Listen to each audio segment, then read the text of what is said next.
Hello, welcome back to another Warhammer Fantasy Battle Report. I apologize right now, I've got a bit of a weak voice going on, a little bit of a sore throat, so please bear with me. But I wanted to get this out before I forgot kind of what happened. This is another excellent game, 2,400 points, Battleline, pitch battle, whatever you want to call it. My Ogre Kingdoms versus my friend Hattie's Orcs and Goblins. So, starting this game out, we set up. I'll start with mine, although you can't really see an overview of the whole board. I'm really happy with my placement. I think I pretty much take control of the board. I started placing a couple of Noblars. I have 2 units here of 10. The long one there I placed first, thinking he was going to come on this flank. Didn't have to worry about it. I ended up placing everything over here. I have 4 lead belchers and a butcher with Lord of the Maw. I have 4 Mournfang cavalry with special banner. I have a bunch of iron guts, no bulls this time. And this here is a sort of Acropolis of Heroes. We ended up playing it not where you could get inside of it and get the +1 to combat but hit, but you were stubborn within 6 inches.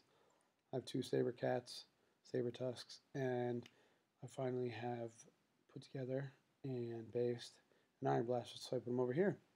So I'm really excited. It's a little bit different of a list for me, and I've been thinking a lot about the game, watching some other games I like Ogre Wargaming, and come up with some really good stuff.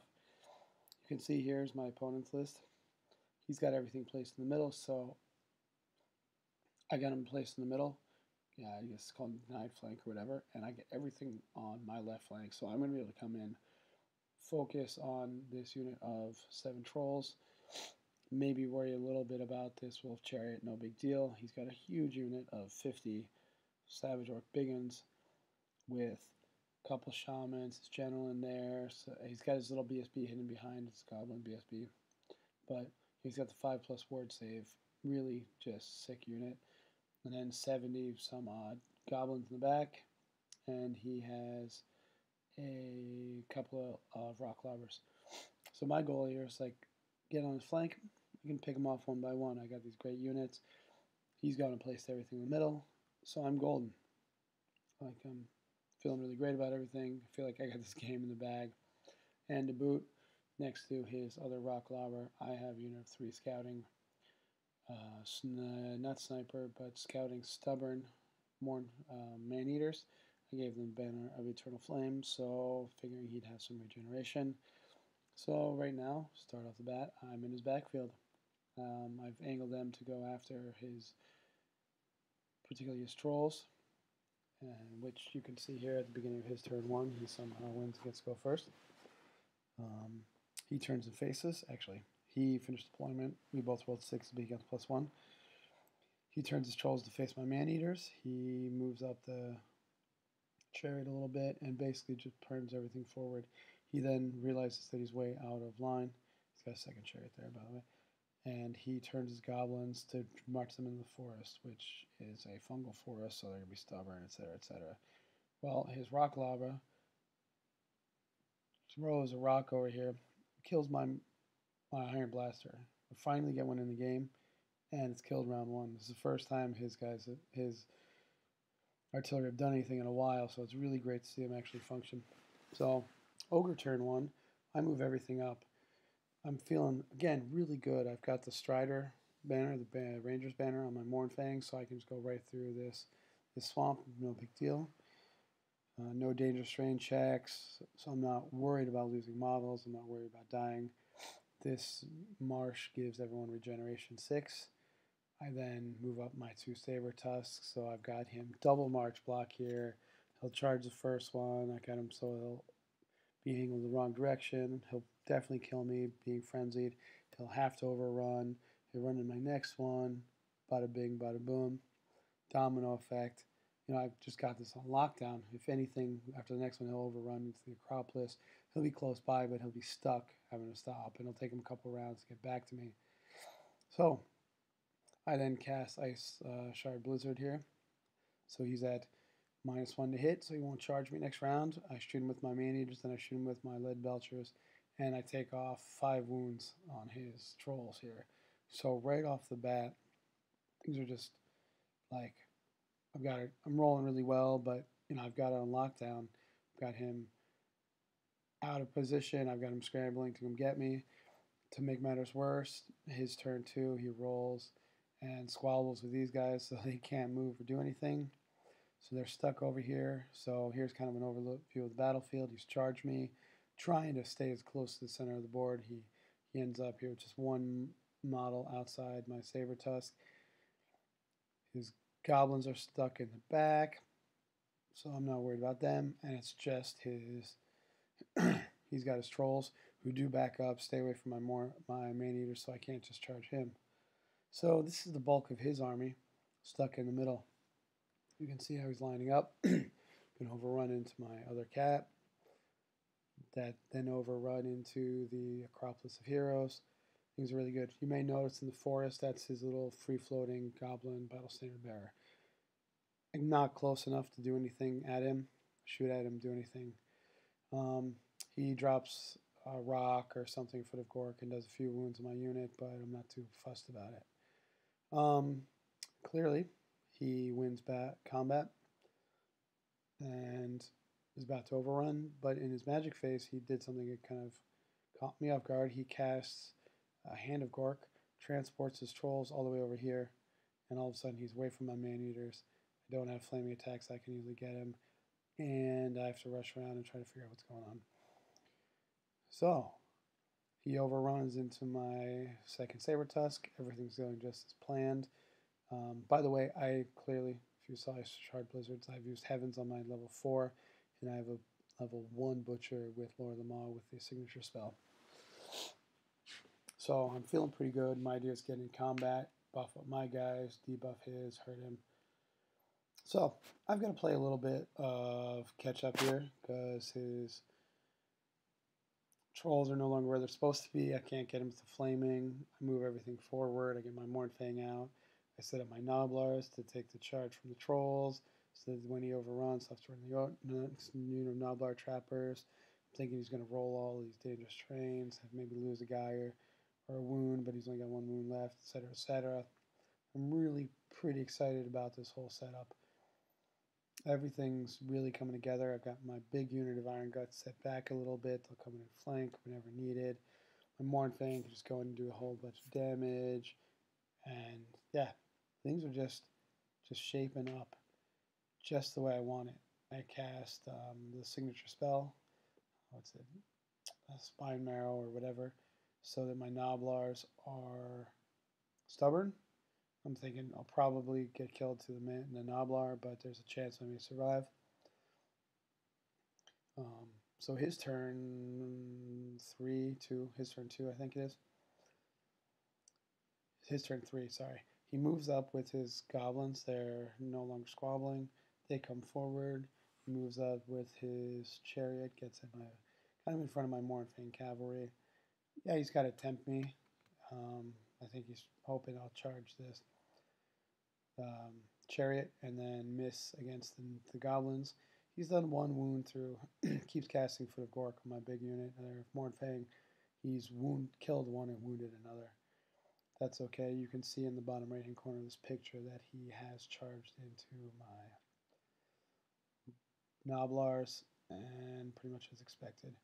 So here's where things start to not go quite so much my way. So because it's an overrun, his frenzied Savage Orcs do not have to overrun again in the second Saber Tusk. He gets to reform automatically, having won combat.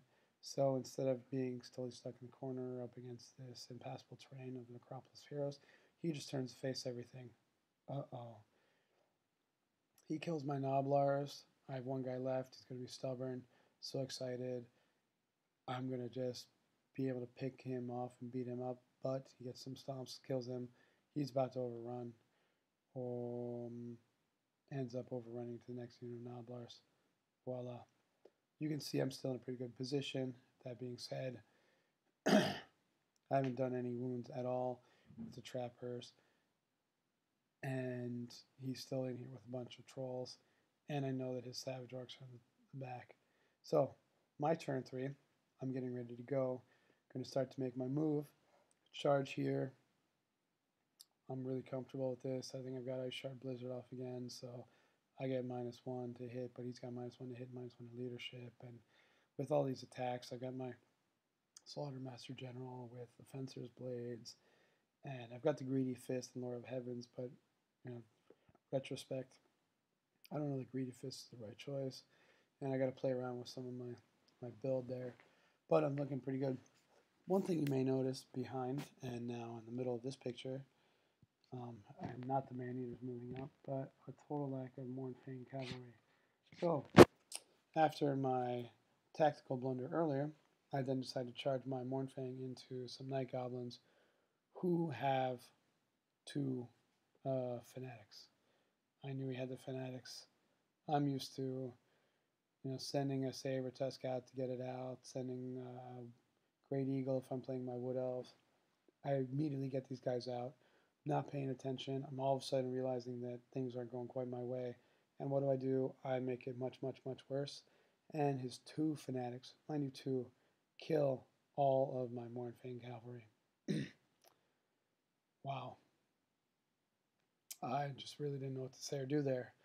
Nothing to do but go on. So that was big, big, big waste of points. Anyhow, so there were big waste of points, but I've got my big unit here of Iron Guts, and they're getting ready to go. I can't believe that I lost everything to 125-point Fanatic. Anyhow, he throws another Foot of Gork on me and kills a few more guys. I really haven't done a whole lot of damage to him yet. I've taken out a couple little units, but I'm still thinking I'm in there. So I take my remaining Gnoblars, I go and angle them so that if he charges me, which he's going to have to fight against, he'll have to turn and get a flank charge by my main unit. And he moves up his Goblins.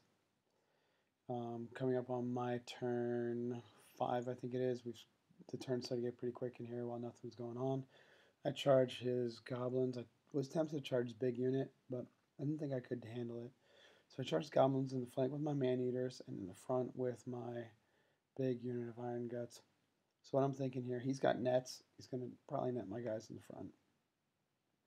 It'd be great to have 6 Man-Eaters and this whole thing. If I could break flanks, that disruption would be just so awesome. Anyways, not the case today, not going to happen. But with all the impact hits, with all the character attacks, with all the everything, I do some like 20-odd wounds. It looks like he's still got a ton left. He does, but he started with 75 or 77 Goblins. So I'm just doing tons of wounds. He's right next to his General and BSB, so it's a rerollable ton. I've got Ice Shard Blizzard and something, whatever the other Lord of Heaven spell is where he has to reroll 6s. With my banner, I have the Dragonhide banner, and with my Iron Guts unit, and so I get to reroll 1s. It's his turn 6. He charges my Gnoblars, clearly kills them, cannot overrun, so stops. I go and he kills one of my Man-Eaters. What a shame. He does that with impact hits and attacks from his chariot, which is now fleeing. I then do this many more wounds. He just can't wound me, even with his netters giving me -1 to wound. Strength doesn't matter. My turn 6, I kill him down to this many, no longer steadfast. I clearly won combat by a ton. He needs Snake Eyes, and here you go. The picture, I didn't even plan it this way. Doesn't even show the units, it just shows the Snake Eyes. So fitting. Anyhow, this is the end of the game. I don't even get to try to pursue him to catch these guys. My Man-Eaters I kept from overrunning and pursuing the chariot, so I did not run into the unit of Savage Orcs and risk being killed by them, which I probably would have been. And yeah, this is the end of the game. It turns out that because I did not get the points for this unit, he beats me by some 300 points. That unit was worth 370. Just enough that it would have been a draw. This way he wins just barely. So it was an absolutely phenomenal game. I made huge mistakes. I think this guy was the big winner. I out-deployed. I made some great moves to begin with, and then I choked when it came down to the important decisions to make. Thank you all for watching. Have a nice day.